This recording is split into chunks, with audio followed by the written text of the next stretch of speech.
सूरज उगने से बदलते हैं ये धरा आसमान, चलते रहने से हो जाती है हर मुश्किल आसान। चिंता को छोड़ कर आओ कर ले मन में शुभ चिंतन, हर पल को कर ले सफल सफल कह रही है ये पवन। संवार ले सुधार ले कर समस्या का समाधान, संवार ले सुधार ले कर समस्या का समाधान, कर समस्या का समाधान, कर समस्या का समाधान, कर समस्या का समाधान, कर समस्या का समाधान, कर समस्या का समाधान। नमस्कार, आदाब, सत श्री अकाल मित्रों, स्वागत है आप सभी का एक बार पुनः समाधान कार्यक्रम में। कहते हैं जहाँ न पहुँचे रवि वहाँ पहुँचे कवि, और जहाँ न पहुँचे कवि वहाँ पहुँचे अनुभवी। अनुभव का हमारे जीवन में बहुत ज़्यादा महत्व है। जो व्यक्ति अनुभवी होता है वो कभी भी जीवन में धोखा नहीं खाता। वो कहते हैं ना कि मैंने धूप में अपने बाल सफ़ेद नहीं किए हैं। इसका भाव ही यही होता है कि मैंने जीवन के उतार चढ़ाव को देखा है और तुम मुझसे सीखो। ये हमारे बड़े हमेशा कहते रहते हैं हमसे। वास्तव में अनुभव सबसे बड़ी अथॉरिटी है और हमें बहुत ज़्यादा खुशी हो रही है ये जानकर कि योग के मार्ग पर आगे बढ़ते हुए आप सब भी बहुत अच्छे अनुभव करते चले जा रहे हैं। आपकी समस्याएं दूर होती चली जा रही हैं, आपकी बीमारियां दूर होती चली जा रही हैं, आप सफलता अर्जित करते चले जा रहे हैं। ये जानकर, ये सुनकर सचमुच बहुत ज़्यादा खुशी होती है। आप यूं ही आगे बढ़ते रहें और अपने अनुभवों को आगे बढ़ाते रहें। आइए आज की इस कड़ी में भ्राता जी का अभिनंदन करते हैं। भ्राता जी, आपका बहुत बहुत स्वागत है। शुक्रिया। भ्राता जी, बहुत अच्छे अनुभव आ रहे हैं। लोग फ़ोन करके अपने अनुभव हमें सुनाते रहते हैं कि बहुत सफलता मिल रही है, और आपको विशेष करके समाधान परिवार को उन्होंने बहुत बहुत शुक्रिया अदा किया है। हाँ, मुझे भी चलते फिरते लोग अच्छे अच्छे अनुभव सुनाते हैं। किसी ने कहा मेरी टांग में ऊपर से नीचे तक दर्द था, ये अभ्यास किया दर्द गायब हुआ। किसी ने कहा मेरे कंधों में और पीछे बहुत दर्द था, ये अभ्यास किया दर्द गायब हुआ। लेकिन मैं एक बहुत सुंदर अनुभव सुनाना चाहता हूँ। सूरत के अपने ही एक व्यक्ति हैं जो हमारे आश्रम में आते हैं, बीके हैं, वेद प्रकाश जी, जिनकी बहुत बड़ी कपड़े की फैक्ट्री है। उनके लड़के ने CS का एग्ज़ाम दिया, बहुत अच्छी तैयारी की हुई थी। मुझे बताया कि पीछे मेरे पास आए थे तो मैंने उनको ये अपनी स्पिरिचुअल कुछ बातें सिखाई थी। सवेरे उठ के याद करना, मैं मास्टर ऑलमाइटी हूँ, सफलता मेरा जन्म सिद्ध अधिकार है 7 बार, और एक विजन बनाना, रिजल्ट आ गया है, मार्कशीट है या नेट पर आया है और मेरा नाम उसमें है। ऐसा योग अभ्यास करने का तरीका बताया। तो कल ही मुझे फ़ोन करके बताया कि बड़ा एक सुंदर सुखद समाचार था कि ऑल इंडिया में से 5-7% लड़के इसमें क्लियर कर पाते हैं। काम मेरा भी क्लियर हो गया है। सूरत में शायद कोई 1-2 नहीं किया हो सारे में। तो बहुत अच्छी बात थी। इससे हमें कॉन्फिडेंस होता है कि स्पिरिचुअल पावर हमारे हर कार्यों में बहुत ज़्यादा सपोर्ट करती है। अगर हम मेहनत करने के साथ, जो भी स्टूडेंट्स हैं और अच्छे मार्क्स लाना चाहते हैं, कहीं सेलेक्ट होना चाहते हैं, कुछ हायर एजुकेशन के लिए कर रहे हैं, अगर हमारे युवक कुछ अपने विचारों को ठीक कर लें और थोड़ा राजयोग का अभ्यास करें, मैं ये नहीं कहूँगा वो राजयोग में लग ही जाएंगे, थोड़ा सा अपना समय डिवोट करें कुछ राजयोग के लिए, स्पिरिचुअलिटी के लिए, तो उनका मार्ग सरल हो जाएगा। जो उन्हें कठिनाई होती हैं कि मेहनत बहुत हो रही है, सफलता मुश्किल लगती है या भय बहुत हो रहा है, ऐसा ही एक दूसरा अनुभव अपने विद्यार्थियों के लिए मैं सुनाना चाहूँगा। जयपुर में हमारी पहचान के 2 स्टूडेंट बीटेक उन्होंने कर लिया, गेट का एग्ज़ाम दे रहे थे, बहुत लंबा समय उन्होंने तैयारी की, जयपुर में रह गए। अभी नज़दीक की बात है, मुश्किल से, हाँ बहुत टफ। और तो जब एग्ज़ाम से 1-2 दिन का समय आया तो बहुत डर रहे थे क्या होगा, और विशेषकर ये चीज़ उन्हें डरा रही थी कि 2 साल हो गए मेहनत करते करते, पैसा भी खर्च हुआ, घर से भी हम बाहर रहते हैं अकेले, भूखे प्यासे, रात को जाग के पढ़ते, पता नहीं क्या होगा, कहीं क्लियर न हुआ तो भयभीत।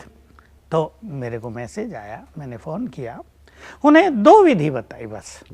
मैं मास्टर सर्वशक्तिवान हूँ, सफलता मेरा जन्म सिद्ध अधिकार है। अभी इसे 7 बार शुरू करो, शाम को करना, कल सवेरे करना, कल एग्जाम है। बी कॉन्फिडेंट, हमारा सिलेक्शन होगा, ये क्लियर होगा, हमारा सफलता हमें मिलेगी ही। दूसरा मैंने बताया बाबा का आह्वान कर लेना, बाबा माना शिव बाबा भगवान, और फील करना वो मेरे साथ हैं, बस निश्चिंत होके जाओ।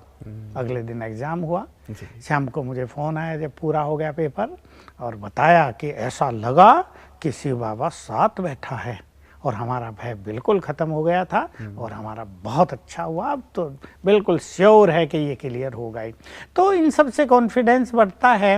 नहीं तो बच्चों में क्या होता है, निगेटिव फीलिंग्स होती है, कोई फियर आ जाता है, इससे उनकी जो सारी शक्तियां हैं वो नष्ट होने लगती हैं और वो कहीं ना कहीं असफल हो जाते हैं। इसलिए सभी विद्यार्थी जो चाहे वो हायर एजुकेशन दे रहे हों या 12वीं के बाद कोई एंट्रेंस एग्ज़ाम दे रहे हों, अगर वो ऐसी स्पिरिचुअल प्रैक्टिस करेंगे तो नो डाउट सफलता उनके द्वार पर आ खड़ी होगी। बिल्कुल। पर वैसे भी अभी एग्ज़ाम आने ही वाले हैं, सारे जो बोर्ड के एग्ज़ाम होने वाले हैं, तो सारे विद्यार्थी जो भी सुन रहे हैं वो भी इसका अभ्यास कर लें तो निश्चित रूप से। और एक भय तो वैसे बना ही रहता है भ्राता जी कि पता नहीं कौन से क्वेश्चंस आ जाएंगे, क्या होगा। तो ये एग्ज़ाम फियर वास्तव में बहुत सारे बच्चों को डराता है, उनकी परफॉर्मेंस सचमुच बहुत कम हो जाती है। तो ये अभ्यास उनको बहुत ज़्यादा मदद करेगी। अच्छा, सभी विद्यार्थी जो अपने बोर्ड के एग्ज़ाम दे रहे हैं या इम्पोर्टेंट एग्ज़ाम दे रहे हैं, जिससे उनका कैरियर या भविष्य की कोई भी चार्ज बेस्ड होगी, वो बहुत कॉन्फिडेंटली एग्ज़ाम दें और डर को अपने मन से बिल्कुल निकाल दें। भगवान हमारे साथ है और हम उसके बच्चे हैं और वो ऑलमाइटी है, therefore we are master almighty. जैसे शेर का बच्चा शेर होता है, हम सर्वशक्तिवान की संतान हैं, हम बहुत शक्तिशाली हैं, सफलता हमें मिलेगी, वो तो हमारा जन्म सिद्ध अधिकार है। सवेरे उठते ही 7 बार याद किया करें, अपने को फियरलेस बना दें, कॉन्फिडेंस ले आएँ कि सफलता तो हमें मिलेगी और हमने बहुत अच्छी तैयारी की, वही सब आएंगे जो हमने तैयार किए हैं। कुछ ऐसी चीज़ नहीं होगी जो आउट ऑफ कोर्स या आउट ऑफ प्रिपरेशन कुछ ऐसा हो जाए, बहुत अच्छा हमारा होगा। ऐसा कॉन्फिडेंस अपने अंदर लाकर निर्भयता पूर्वक एग्जाम देंगे तो मन चाहे परिणाम प्राप्त मिलेगा। और वास्तव में ऐसी स्थिति के साथ जब जाते हैं तभी उसको एंजॉय कर पाते हैं। अदरवाइज बहुतों के साथ ऐसा होता है कि जो पढ़ा हुआ होता है डर के कारण वो भी भूल जाते हैं और ठीक से लिख नहीं पाते। बिल्कुल, आपने अच्छा शब्द बोल दिया। मैं ये कहना चाहता हूँ अपने सभी विद्यार्थियों को, एग्जाम को एंजॉय करें पहले से ही, कि एंजॉयमेंट के दिन आ रहे हैं, क्या होगा कैसा ये नहीं, एक भय के दिन नहीं, एंजॉयमेंट के दिन आ रहे हैं। अरे हम होशियार स्टूडेंट हैं, हमने मेहनत की है, उसको दिखाने के दिन आ रहे हैं ना। संसार देखेगा हम कितने होशियार हैं, हमने कितनी तैयारी की है, हमने अपने माँ बाप के पैसे को सफल किया है, हमने अपने समय को सफल किया है।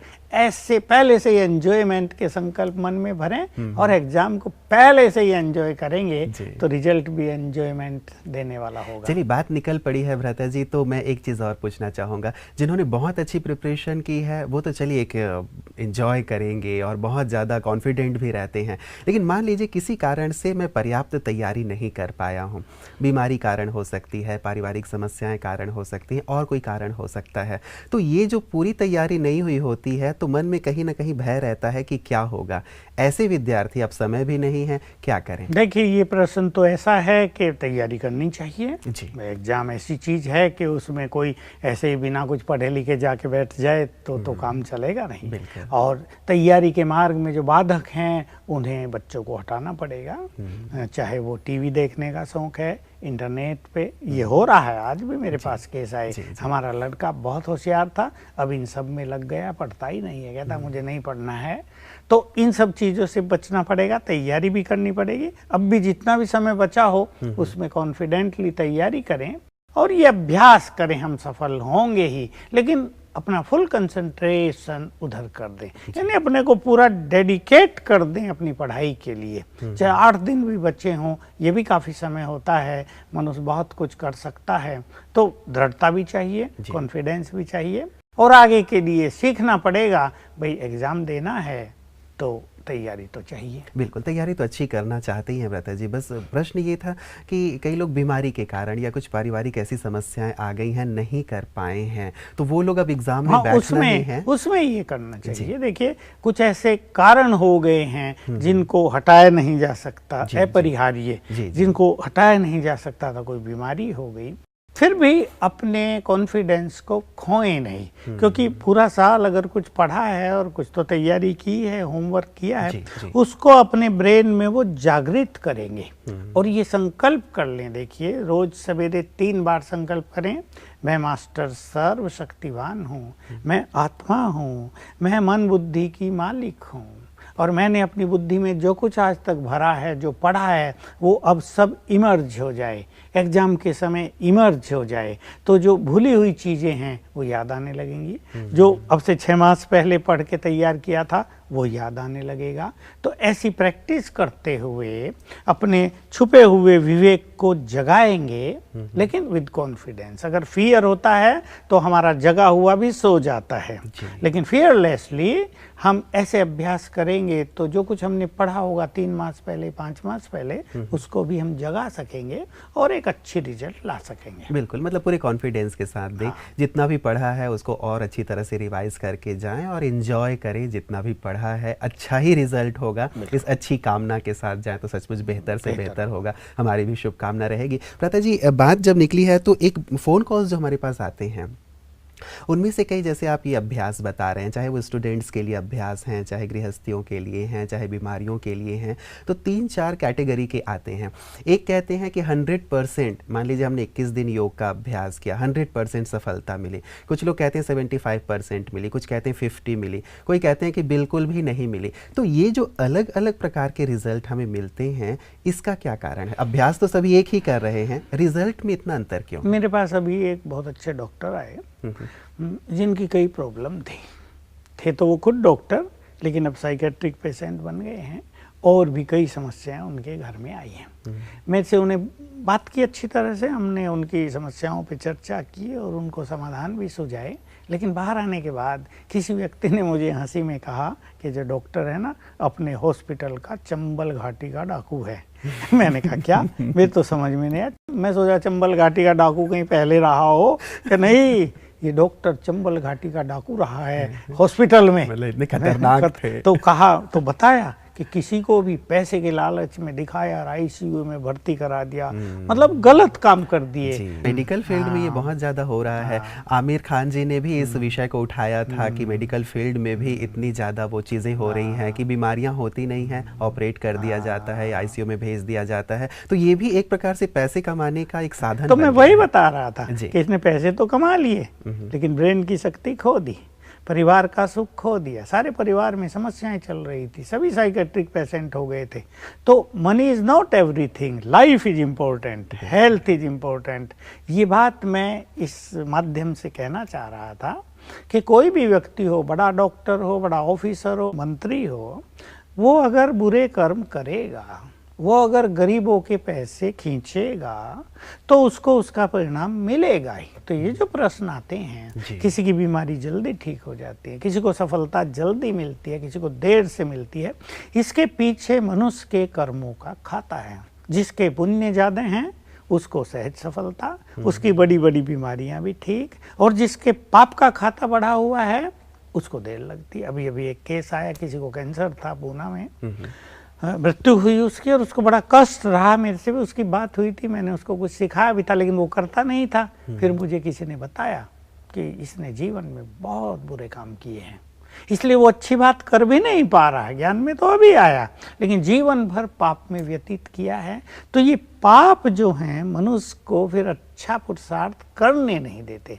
मान लो हम यही कह रहे तुम अभ्यास करो, सफलता मेरा जन्मसिद्ध अधिकार है, तो उनसे वो मन से होगा नहीं, क्योंकि उनके पाप का जो काली छाया है उनके ऊपर, वो उनके ब्रेन को खोलेगी नहीं। जैसे वो खुल के कोई बात कहें, आनंद पूर्वक कोई बात कहें, वो होगा नहीं कि मैं मास्टर सर्वशक्तिवान हूँ या मैं महान आत्मा, तो वो एक्सेप्ट ही नहीं हो पाएगा उनसे, क्योंकि उन्होंने बुरे कर्म। ये जो आपने प्रश्न किया, इसका उत्तर यही है, पुण्य कर्म अच्छे हों, मनुष्य ने अच्छा जीवन व्यतीत किया हो, सबको सुख दिया हो, अपने विचारों को शुद्ध रखा हो, इन मनोविकारों में ज़्यादा रत न रहे हों, तो ऐसा व्यक्ति सहज सफल होता है। उसकी बीमारियां भी सहज पार हो जाती है, और कोई जीवन में विघ्न भी आता है वो भी सहज पूरा हो जाता है। और जिसका ऐसा नहीं है उसको इनमें कठिनाई होती है। लेकिन ज्यादातर तो ऐसा है ही नहीं ना भ्राता जी, कलयुग है और कलयुग में सबने ऊपर नीचे तो किया ही है, दूसरों के लिए कुछ गलत किया है, तो ये ज्यादातर लोग मैं कहूँगा कि ऐसे ही हैं। तो अब ऐसे में वो बेचारे क्या करें? देखिए, ये पाप भी ऐसी चीज है, जैसे हर चीज की सतो रजो तमो स्थिति है ना, इसको धोखा दिया, उसको धोखा दिया, इससे चूसा, उससे खींचा, ये तमो प्रधान स्थिति है जो अति पाप में गिना जाता है। अच्छा, किसी का बिजनेस है, कोई इस तरह से पाप कर रहे हैं कि भाई माल 50 रुपए का था, बताया 100 का आया है, 150 में बेच दिया, ये थोड़ा और ढंग का पाप हो गया। चीज अच्छी दी लेकिन पैसे डबल ले लिए। तो ये पाप भी इस तरह के हैं। इसलिए जिसके पाप थोड़े अच्छे रहे हैं ज्यादा, उनका योग भी अच्छा नहीं लगता। जिसके पाप थोड़े हल्के रहे हैं वो जल्दी योगी बन जाते हैं। फिर भी किसी के पाप कितने भी ज्यादा हों, लेकिन अगर वो योग का अभ्यास बहुत तत्परता से करें, अगर वो उन पापों से अपने को मुक्त कर लें, क्षमा याचना कर लें और अब पुण्य करने लगे बहुत ज्यादा, यज्ञ सेवा करें बहुत ज्यादा, तो उनका योग अच्छा लगेगा और ये पाप का खाता ढीला होगा। और भी कुछ इसके अलावा भ्राता जी जिससे उनको सहज हो जाए कि हाँ अब जीवन का मैं आनंद अब वो ये मान लें कि ये मेरा पिछला जन्म था और उस पर एकदम फुल स्टॉप लगा दें। संभव अब है? कोई पाप नहीं, बिल्कुल संभव है। ऐसे बहुत लोगों ने कर लिया है। ऐसे ऐसे शराबी लोग थे जो शराब के बिना जीते नहीं थे और एक सेकंड में प्रतिज्ञा कर ली अब नहीं। खींचता तो है ना, खींचता था, लेकिन एकदम थोड़ा सा दिन तो सहन करना पड़ा, 15 दिन उसको उसकी कुछ चीजें बता दी, भाई ये खा पी लिया करो, लेकिन उसने सहन करके रोध होके भी उस चीज को दोबारा स्वीकार नहीं किया। तो ऐसे एक मनुष्य दृढ़ प्रतिज्ञा कर ले। मुख्य रूप से देखो, हमने ऐसा कराया है बहुत लोगों से। ऐसे लोग हमारे पास आ गए, भाई तुम यज्ञ सेवा में लग जाओ 3 मास। अभी हमारा सब्जी डिपार्टमेंट है, उसमें ट्रक आते हैं सब्जियों के, सब्जी उतारनी है, लोड करना, लग जाओ। बीच में आपसे पूछना चाहूंगा, जब आप यज्ञ सेवा कहते हैं तो मैं अपने दर्शकों के लिए जानना चाहूंगा यज्ञ सेवा का क्या भाव है? देखिए, भगवान ने इस समय आकर ये अविनाशी रुद्र यज्ञ रचा है। एक यज्ञ होते हैं जो यज्ञ हवन लोग किया करते हैं, यज्ञ कुंड बनाते हैं। आमतौर पे यज्ञ हम कहते हैं तो वही बात याद आती है। उसमें भोजन होता है, ब्राह्मणों को दान दक्षिणा दी जाती है, अनेक अनुष्ठान होते हैं। लेकिन ये भगवान ने स्वयं रुद्र यज्ञ रचा है, जिसके द्वारा वो इस सृष्टि को बदलने का कार्य करते हैं। जिसके आश्रम खुले हैं हमारे सब जगह, तो इन आश्रमों में सेवा करना, तन की, मन की, धन की, वाचा की, इस तो मान लो वहां कोई झाड़ू ही लगा रहा है, ये भी सेवा हो गई, सच्चे मन से वो लगा रहा है। कोई और सेवा में मदद कर रहा है, वो उसकी यज्ञ सेवा हो गई। ये बहुत बड़ा पुण्य हो गया, क्योंकि भगवान संसार को बदलने आया है, उसने एक कार्य शुरू किया है, उसमें जो जिस तरह का योगदान करेंगे तो वो योगदान भगवान को जाएगा और इससे उनका बहुत पुण्य होगा। क्षमा भी मांग ले या क्षमा कर दे, तो क्या इस चीज को भी अपने पाप कर्म को हल्का बिल्कुल हल्का करने मदद मिलती है। जिस डॉक्टर की मैं चर्चा कर रहा था, उसके और भी केस थे, मैंने उनको ये दोनों बातें सिखाई। उनके फादर से उनको अच्छी ट्रीटमेंट नहीं मिली थी बचपन से, मैंने कहा उन्हें क्षमा करो, तैयार हुए वो। दूसरा कहा कि तुमने जो पूर्व जन्मों में कष्ट दिया है लोगों को, उनसे क्षमा याचना करो। मैंने 7 दिन ही कहा है करो अच्छी तरह से, और वो करेंगे निश्चित रूप से। और ये अनुभव बहुतों को हो चुका है कि वो जो दबाव एक बना रहता था वो समाप्त हो गया। हमारे पास ऐसे भी केस आते, अभी भी इस ग्रुप में भी केस आया, किसने कहा कि मैं बहुत बार से यहाँ पर आ रहा हूँ, लेकिन मुझे अच्छे अनुभव प्रभु मिलन के हो नहीं रहे हैं। तो मैं देख लिया, उसका चेहरा भी देखा कि इसके ऊपर दबाव है, वो खुला नहीं है उसका मन, उसकी कॉन्शियसनेस। तो मैंने उसको ये चीज सिखाई।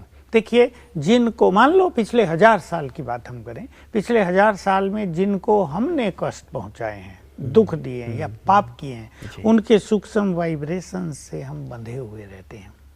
जिन्होंने हमें दिए हैं उनके भी सूक्ष्म वाइब्रेशंस हमको अफेक्ट करते रहते हैं।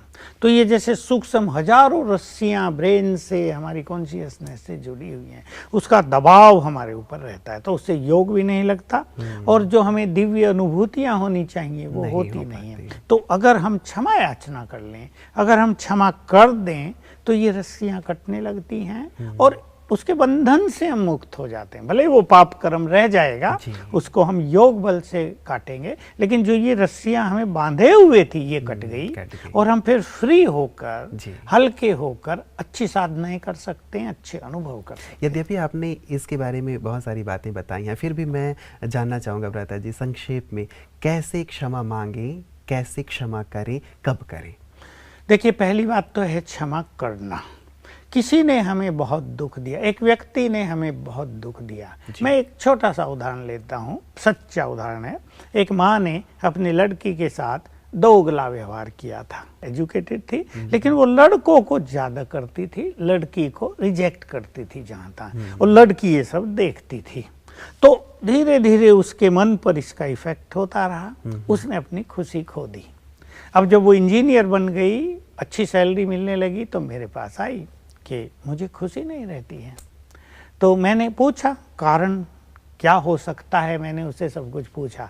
तो ये बात उसने बताई कि मेरी माँ बचपन से मेरे से ये अलग व्यवहार करती थी, भाइयों से बहुत प्यार, मेरे से एकदम नफरत सी, और ये तो पराये घर की है। आमतौर पे लड़कियों के साथ ऐसा किया जाता है, ये तो पराये घर की, जबकि वो माँ भी पराये घर में आई थी। ये माताएं ये यही बात नहीं समझ पाते हो। मातृ शक्ति को नहीं समझ पा रही, उन्हें प्यार नहीं दे रही। यही कलयुग की एक बहुत बड़ी चीज हो गई। नहीं तो माताओं को तो नारी शक्ति का सम्मान करना ही चाहिए। पुरुष कहीं कहीं सम्मान करते हैं और नारी कहीं कहीं उनके लिए बाधक बन जाती है।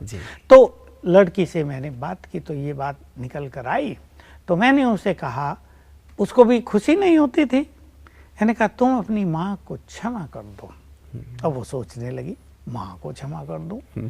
कम से कम 25 साल का मेरे अंदर भरा हुआ क्रोध है उसके लिए, कैसे क्षमा कर दूं? देखने लगी मुझे, होगा ये काम?